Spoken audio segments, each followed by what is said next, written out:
तो सही बुखारी में आता है एक और सहाबी थे अबू बसीर रज़ियल्लाहु ताला, वो भाग के मुसलमान होके मदीना शरीफ आ गए, पीछे ही मुशरिकीन अरब भी आ गए और कहा या रसूलल्लाह अपना वादा पूरा करें। तो नबी इस्लाम ने फिर अबू बसीर से कहा कि खुदा खुदा करके मुआहदा हुआ है, तू अब मुआहदे को ना तोड़, तो तू वापस ना इनके साथ चला जा। तो नबी इस्लाम ने उनको वापस भेज दिया। अब रास्ते में क्या हुआ कि वो दो बंदे थे, ये अकेला था, और उन बंदों में से सही बुखारी में आता है एक बंदे के पास बड़ी खूबसूरत सी तलवार थी। तो वो तलवार की अपनी तारीफ कर रहा था कि देखो ये कितनी खूबसूरत तलवार है, इसका दस्ता कितना प्यारा है, और ये जिसका औरतों को भी आदत होती है ना अपनी चीजों की तारीफ करने की। तो वो अबू बसीर ने ना उसकी कमजोरी समझ ली। तो अब वो गपशप शुरू होगी, जरा वापस जा रहे थे, फ्रेंडली मोड था, उन्होंने कहा ये तलवार जरा मुझे दिखाओ ना, मैं भी इसे देखूं। वो तलवार पकड़ी, उसको कत्ल किया घोड़ा लेके, तो नबी इस्लाम के पास आ गए।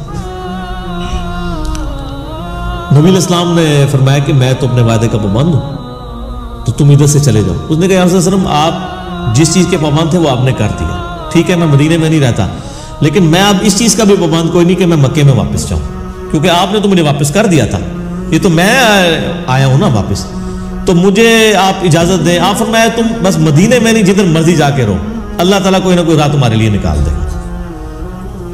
तो वो समुंदर के किनारे एक बस्ती थी जहां से मुशरिकीन अरब के काफिले जाया करते थे तिजारत के लिए शाम, वहां उन्होंने पड़ाव डाल लिया अकेले बंदे, और मंजिल उन्होंने उमर सीरीज में फिल्माया है। अच्छा, अब वहां से जितने भी मुसलमान होके आते थे ना, उनको पता चल गया, तो वो बजाय मदीना शरीफ जाने के वहां पड़ाव डाल लेते थे। उधर काफी सारे मुसलमान इकट्ठे हो गए। उन्होंने कहा अब हम काफी ज्यादा हो गए हैं, तो ऐसी दी तैसी कुरैश मक्का की, इन्होंने हमारा माल लूटा है ना, अब इनका कोई काफिला सलामत नहीं यहां से जाया करेगा। तो उन्होंने क्या किया, वो काफिला उनका तिजारत का जब गुजर रहा था, उन्होंने पकड़ के लूट लिया सारा माल उनका, और उनको वापस भेज दिया और कहा उधर जाके खबर दे दो कि आंदा के बाद भूखे मरोगे तुम,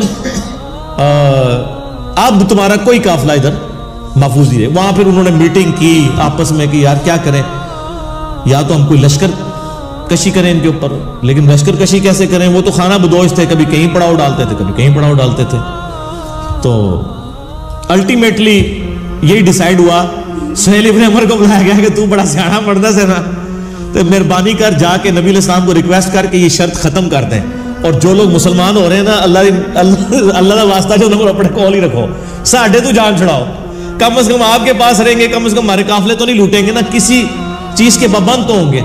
फिर वो वापस आए और उन्होंने आके रिक्वेस्ट की, और नबी इस्लाम की शराफत थी, आपने कबूल कर लिया। आप फरमाया चलो ठीक है। फिर इनकी ये जान छूटी। बर वो सहाबी जो थे अबू बसीर, हजरत अम्मार इब्न यासर को नबी इस्लाम ने भेजा कि जाके उनको पैगाम दो। तो वो हालत नज़ा में थे उस वक्त, यानी वो बीमार हो गए वो अरब में। तो बहरहाल वो नज़ा के आलम में थे, अम्मार इब्न यासर आए, उन्होंने खुशखबरी दी, उनकी कब्र फिर वहीं पे बनी है।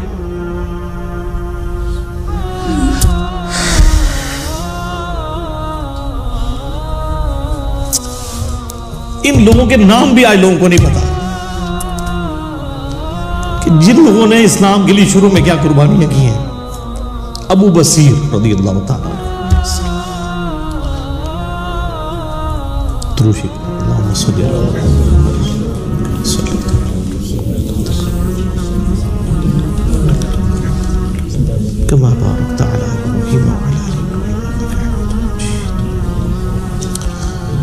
तो आप देखें किस तरीके से यानी इन लोगों ने अपनी तरफ से होशियारी करने की कोशिश की।